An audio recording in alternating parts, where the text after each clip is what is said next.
Bonsoir à tous, c'est toujours avec le même plaisir que nous vous retrouvons pour partager ensemble notre passion commune des plantes, du jardin, du jardinage, de la botanique et de la nature. Oui, parce que vous êtes sur News Jardin TV, cette chaîne qui, tous les jours de la semaine, vous permet de progresser dans vos connaissances botaniques et jardinières. Et ce soir, nous avons l'immense plaisir de vous recevoir pour le numéro 370 de notre émission journalière Le Quotidien du Jardin, cette émission qui est réalisée avec vous, grâce à vous, pour vous, par vous, avec vous, puisqu'elle consiste à ce que je réponde chaque soir à l'une de vos très nombreuses questions et n'hésitez pas à continuer à en poser. C'est avec ma petite jardinière Nicole que nous sélectionnons vos questions et ce soir nous avons retenu celle de Natacha Ballerina qui nous dit « Je pense qu'il doit exister plusieurs sortes de menthes, car je trouve que le parfum varie d'un produit mentholé à l'autre. Pourriez-vous m'éclairer sur le sujet ?» Déjà, il faut savoir que le terme menthe est souvent attribué à une saveur rafraîchissante, plus ou moins intense, qui se retrouve dans de très nombreuses préparations alimentaires. On en a dans les boissons, bien sûr, mais aussi dans certains produits ménagers, dans des bonbons, dans des glaces, dans des alcools, dans tout ce que vous voulez. Et dès qu'il y a en fait du menthol, eh bien on a l'impression que c'est de la menthe, ce qui n'est pas forcément le cas. Le goût et l'odeur de la menthe va évoluer, varier, et ceci tout simplement en fonction de la plante qui l'émet. Les menthes à proprement parler désignent les plantes du genre Mentha. Et là on retrouve encore l'incontournable Carl von Linné qui a créé ce genre en 1753. Plantes qui appartiennent à la famille des Lamiacées, elle qui a été créée en 1820 par un botaniste russe du nom d'Ivan Martinov. Et aujourd'hui, la nomenclature botanique internationale reconnaît 43 espèces, dont 10 hybrides naturels dans le genre Mentha. Mais dès que l'on parle des menthes, on se trouve dans une sorte de maelstrom extrêmement complexe et surtout très vaste au niveau de la botanique, notamment parce que vous avez beaucoup de plantes de la famille des Lamiacées qui sont couramment appelées menthes et qui en fait n'en sont pas. L'Agastache rugosa est appelée menthe de Corée ou menthe réglisse. Escolcia stonetoni est la menthe arbustive ou menthe en arbre. Monarda didima, une très jolie plante décorative, est appelée couramment menthe de cheval. Quant à Nepeta cataria, eh bien c'est la menthe des chats. Son odeur est irrésistible pour la jante féline.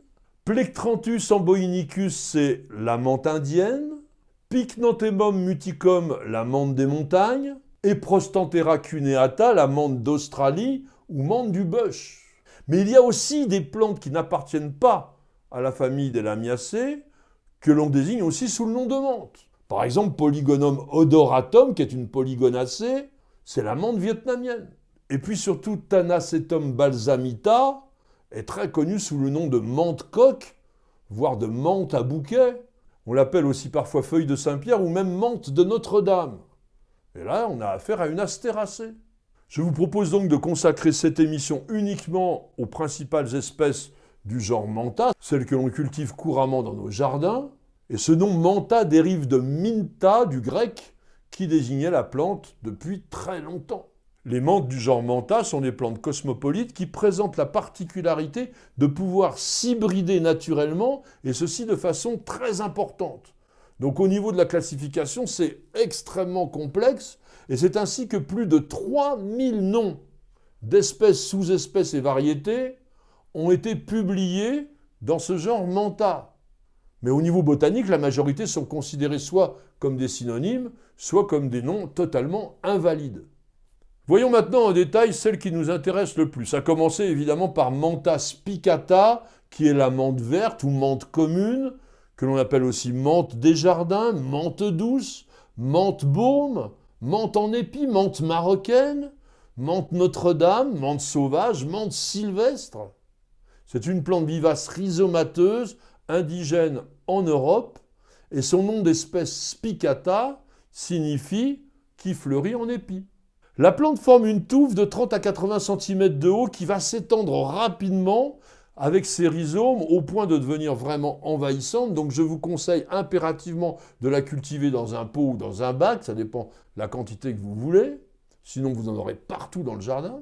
Mentha spicata développe une tige à section carrée qui est caractéristique des Lamiacées et qui portent des feuilles opposées de 5 à 10 cm de long, dentelées sur les bords. La forme des feuilles varie très souvent. De juillet à septembre, notre menthe verte va porter des fleurs roses ou blanches de 2 à 3 mm de diamètre qui sont réunies en épis, Mentha spicata.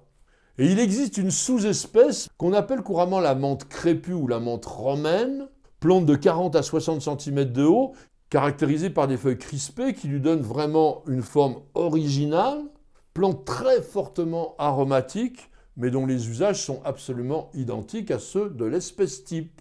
La menthe verte va prospérer au soleil ou à mi-ombre, et ceci plutôt dans des régions tempérées, elle est rustique, autour de moins 15 degrés sans problème, et idéalement dans des sols consistants et humides, riches en matière organique, dont le pH sera compris entre 6 et 7,5. Voyons maintenant la menthe poivrée. C'est un hybride naturel, Mentha X pour hybride Piperita, nom donné par Linné, qu'on appelle aussi la menthe anglaise, la menthe blanche, la menthe chevaline, la menthe frisée ou peppermint. Je vous disais qu'il s'agit d'un hybride naturel, oui, c'est un croisement entre Mentha aquatica et la menthe verte, Mentha spicata que l'on vient de voir. Cette plante est cultivée en Europe depuis le XVIIe siècle. C'est une vivace à souche traçante, avec des rameaux dressés, ramifiés, quadrangulaires, souvent un peu rougeâtres, et qui vont former une touffe de 30 cm, mais parfois de 1 mètre de haut.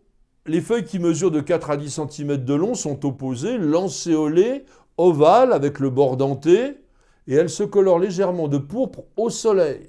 En été, on va voir apparaître au sommet des tiges des épis compacts qui sont composés de minuscules fleurs généralement stériles, rose-pourpre, et dont les étamines ne sont pas du tout saillantes. Et ceci contrairement à la menthe verte, si vous voulez distinguer les deux espèces. Une petite chose à savoir, c'est que la concentration en menthol chez la menthe poivrée est largement supérieure à celle de la menthe classique. C'est pourquoi on l'utilise beaucoup plus souvent, notamment en cuisine, mais on l'emploie également comme une plante médicinale pour traiter les troubles de la digestion et aussi les ballonnements. La menthe poivrée a donné 2 cultivars intéressants, bergamote et menthe citron, qui ont un parfum ponctué d'essence d'agrumes. Vous connaissez peut-être la menthe Pouliot, Mentha pulegium, là aussi nommée par Linné, qui s'appelle aussi la menthe des marais ou parfois bléchon.